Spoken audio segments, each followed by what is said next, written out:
आप देख रहे हैं तक्षशिला चैनल आत्मवत सर्वभूतेषु।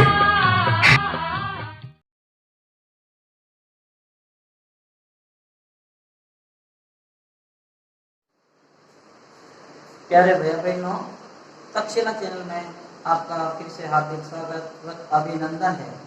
राजस्थान स्टेट ओपन जयपुर कक्षा 10 विषय गृह विज्ञान के निबंधात्मक प्रश्न जो अति महत्वपूर्ण है, तो उसको लेकर हम चल रहे हैं। तो आइए अगली कड़ी में आज फिर से निबंधात्मक प्रश्न पर चर्चा करते हैं। एक मध्यम वर्गीय परिवार में माता पिता और दो विद्यालय जाने वाले छोटे बच्चे हैं। उस परिवार का मासिक बजट तैयार करना है। ये मासिक बजट यानी क्या? मासिक बजट तो भैया ये बजट क्या चीज होती है? ये मासिक बजट, इसके बारे में हमको जानना जरूरी है। बजट का मतलब होता है हमारा उस, जैसे मान लो जनवरी महीना है, फरवरी महीना है, जो भी महीना है, उस महीने में हमारी कितनी आय होगी, यानी कितने रुपए हमारे घर में आने वाले हैं महीने के रुपए। तो महीने के रुपए जो आने वाले हैं उन रुपए का लेखा जोखा होना चाहिए। जैसे आए और अब हमारे घर से एक महीने में कितना खर्चा होने वाला है, तो हमारे घर में कितने रुपए आए और कितने रुपए आएंगे और कितने रुपए जाएंगे, यानी खर्चा होगा कितने रुपए का। तो इस प्रकार का जो लेखा जोखा है उसको हम कहते हैं बजट। तो ये संभावित बजट बनाना है कि ये कोई परिवार है, मध्यम वर्गीय परिवार है, सामान्य परिवार है, और उसमें दो छोटे स्कूल जाने वाले बच्चे हैं, माता पिता, यानी 4 सदस्यों का परिवार है, और उसकी कितनी आय, संभावित महीने की आय और संभावित महीने का खर्च, उसका लेखा जोखा किस प्रकार हम लिखित में रख सकते हैं। क्योंकि लेखा जोखा रखते हैं तो हमारे पूरे परिवार का खर्चा हमारे दिमाग में रहता है। नहीं तो हम क्या करते हैं कि इतना अत्यधिक खर्च कर लेते हैं तो आय हमारे पास होती नहीं, तो उनका बिल चुकाना हमारे लिए भारी पड़ जाता है। तो हमारी आय को देख करके हमें खर्चा करना चाहिए। तो देखते हैं हमारी पहले कितनी आय है और हम उसको कितना किस किस मुद्दों पर व्यय करते हैं, इसके बारे में हम थोड़ा सा जानेंगे। उसके क्या क्या फॉर्मेट होते हैं, उन फॉर्मेट के बारे में हम देखते हैं। तो आइए सबसे पहले हम देखेंगे कि उस परिवार की, यानी वो मध्यम वर्ग के परिवार है, उस परिवार की मासिक आय कितनी है, संभावित आय क्या होती है। तो संभावित आय है कि उस घर में जो बड़े आदमी हैं, जो पिताजी हैं, और उनकी मासिक आय 25,000 रुपये, यानी वो कोई काम करते हैं और उनके काम के बदले उनको करीबन 25,000 रुपये महीने के मिलते हैं। उनकी माता जी के लिए छोटा मोटा काम करती है और उनको करीबन 10,000 रुपये महीने के मिल रहे हैं। तो कुल मिलाकर के उनके 25,000 रुपये घर में बस एक महीने के प्रवेश होते हैं। तो एक महीने के आय का जो आंकड़ा है वो 35,000 का है। अब 35,000 में से हमको ये खर्च करना है। तो 35,000 में से हम किस किस जो है मद पर खर्च करेंगे, किन किन मदों पर या किन किन के ऊपर खर्च करते हैं। तो देखिए, तो अब देखते हैं हम सब। तो ये हमारा आय का चार्ट तो बड़ी गया। आय के चार्ट में 2 प्रकार की आय, के पिताजी की और माता जी की, और कुल मिलाकर 35,000 ये हमारा आय का संभावित आय का चार्ट है। हम जनवरी में बना रहे हैं और फरवरी माह का बजट बना रहे हैं। फरवरी 2023, ये फरवरी 2023 का बजट बना रहे हैं। तो आय का हमने बना लिया, ये 35,000 की हमारी आय होने वाली है। अब हम खर्च कैसे करेंगे? आय को खर्च क्या करना है? तो देखिए, इसमें खर्च में हो गया सबसे पहले भोजन पर, है ना। भूखे भोजन होते हैं गोपाला, ये ले लो, आपकी कंट्री वाला ये बात कहता है ना। तो ये भोजन है, तो भोजन पर तुमको खर्च करना ही पड़ता है। तो देखिए, भोजन पर खर्च करते हैं, तो भोजन पर जो खर्च करते हैं तो कितना खर्च करते हैं? तो हम सब जानते हैं कि भोजन में क्या आता है? अनाज आता है, फल सब्जियां आती है, दालें आती है, घी तेल आता है। तो ये सारा कुल मिलाकर के ये इस प्रकार है, जैसे कि यानी कि करीबन 1 महीने के 20 किलो अनाज और कुछ फल और सब्जियां 1000 रुपए की, दालें करीबन 200 रुपए की, और घी और तेल मिलाकर के 500 ये हो गए, यानी कि करीबन मिलाकर 3000 रुपए। कितने हो गए? 3000 रुपए का हमारा भोजन का चार्ट बनता है, करीबन 3000 रुपए, यानी अनुमानित लागत है 3000 रुपए। ये 3000 रुपए भोजन में वे हो जाएंगे। तो इस प्रकार ये हो गया भोजन का। और फिर चलते हैं दूसरी, वो 2 नंबर पर घर। अब मान लो हम किसी किराए पर रहते हैं, किराए पर नहीं रहते हैं कोई बात नहीं, घर हमारा है, जिसकी मरम्मत भी तो करते हैं ना। तो अब हमको लगता है कि हमारे घर की मरम्मत करना है और किराया भी हमको देना है, तो मान लेते हैं कि ये कुल मिला करके औसत खर्चा गया 5000 रुपये किराया है और घर की मरम्मत है, इसका औसत 5 नहीं तो 3 ही मानते हैं, तो करीबन 3000 रुपये का किराया और मरम्मत का औसत हो गया। ये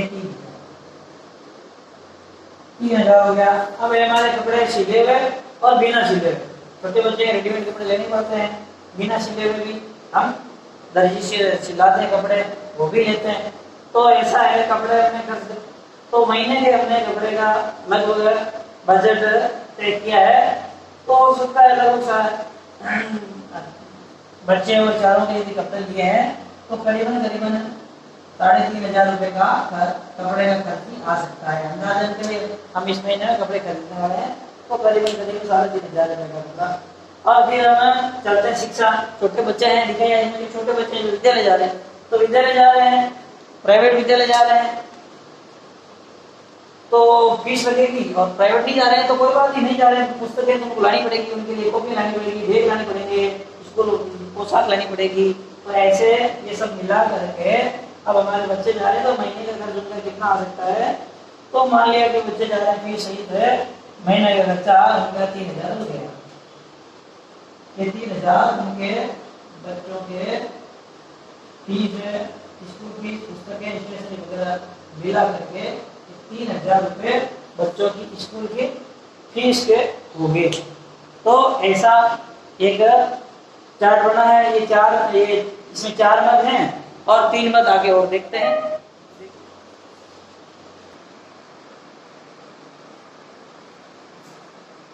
तो अब आए 5 नंबर मत है घर का बिल। घर में बिल बहुत सारे आते हैं, बिजली का बिल आता है, पानी का बिल आता है, फोन का बिल आता है ना।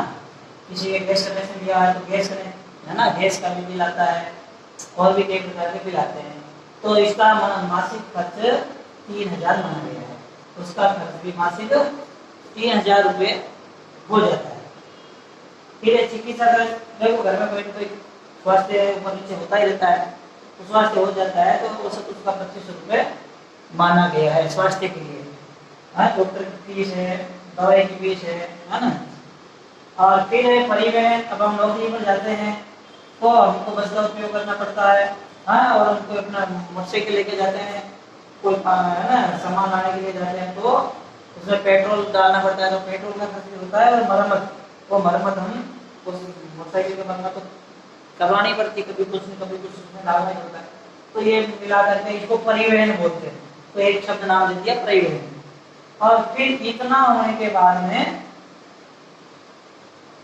ये इन सब में वो सब आ जाते हैं, पूरे घर के खर्चे सारे आ जाते हैं। उसके बाद हम कितनी बचत हुई है, तो अब हम एक बार सभी की टोटल मानेंगे, तो हमारे जो है 4 मत जो पहले के थे, तो उनका करीबन 3000 जो था हमारा भोजन था उसका 3000 था, है ना। ऐसे करके ये 3-4 वो पहले थे, उन्हें मत के 12,500 करीबन मानो, 12,500 3 ये 2500 ये और 4000 ये, तो ये हो गए हमारे 22,000 रुपये। हमने एक महीने में उस परिवार ने 22,000 रुपये का जो है खर्चा किया है, और 22,000 का खर्चा किया और उन्होंने जो है 22 का किया है तब, और उनके बाद आए कितने रुपए? 35,000 रुपए है। 35 आए तो, और 22 का खर्चा किया है, तो और उनकी जो बचत है, बचत उनकी 13,000 रुपये होगी। उनकी बचत करीबन 13,000। 35 में से 22 निकालो, 35 में से 22 निकालेंगे तो 13 नहीं 14 8 और 5 13 वहां पे 8 हो गए वो 5 हो गए वहां पे लाइए 22 और 35 13 हो गए। तो इस प्रकार कहना चाहिए कि ये सब मिला करके 13,000 रुपए उनके उस परिवार में मंथली के ये महीने के बचत के हुए हैं 13,000। तो ये हो गया बजट आय और व्यय दोनों का। ये तो आय का बजट हो गया, ये कितना हमारी आय होने वाली है महीने में, और ये हो गया हमारे महीने में व्यय यानी खर्च कितना होना है, वो खर्च का बजट हो गया। इस प्रश्न में यही बताया गया है कि एक मध्यम वर्ग के परिवार में माता पिता दो बच्चे रहते हैं और उस परिवार का मासिक, ये वार्षिक नहीं पूछा है, मासिक पूछा है। मासिक यानी महीने का, साप्ताहिक यानी सप्ताह का, और वार्षिक यानी पूरे साल का। तो इनका मासिक बजट की बात हुई है, तो मासिक बजट हमको तैयार करना चाहिए था। तो अब देखो फिर से मध्यम वर्ग के परिवार का मासिक बजट ये पूरा नाम लिखना है। फिर कुल मासिक आय अपने को बहुत अच्छी प्रकार से 2-3 बार ये हमको एक रफ कॉपी में ये लिख लेना चाहिए। ये पिताजी की मासिक आय और माताजी के मजदूरी की मासिक आय 25 10 35 होगी। और फिर हमको अलग अलग जो ये मद है, भोजन है और उन सब के मदों के अनुसार ये सारा खर्च है, और खर्च होने के पूरा खर्च करने के बाद में जो अंत में होती है देखो बचत। तो पूरा इस 8 नंबर के जो बिंदु है इसको छोड़ना, 7 नंबर बिंदु का टोटल करना, और उस पूरी 8 नंबर के बिंदु की टोटल है वो 35 में से माइनस करना। और जब 35 में से माइनस करेंगे तो फिर हमारे 13,000 ये बचत आ जाएंगे। तो ये 22,000 रुपए हमारे खर्चे का है, और 22,000 है, 35 में से निकालेंगे तो 13,000 बचेंगे। और फिर वो 13,000 जो बचत है वो यहाँ लिखेंगे, जो बचत यहाँ लिखेंगे तो ये तुम्हारा 35 का आंकड़ा, ये 35 आंकड़ा बराबर हो गया है। तो इस प्रकार हम ठीक प्रकार से मासिक आय और मासिक खर्च को बैलेंस बनाते हुए चलेंगे, तो बचत करते हुए हमारे परिवार को अच्छा आर्थिक दृष्टि से सुदृढ़ बनाएंगे। ऐसा इस प्रश्न के अनुसार हम सीखेंगे। इन्हीं के साथ धन्यवाद। भारत माता की जय।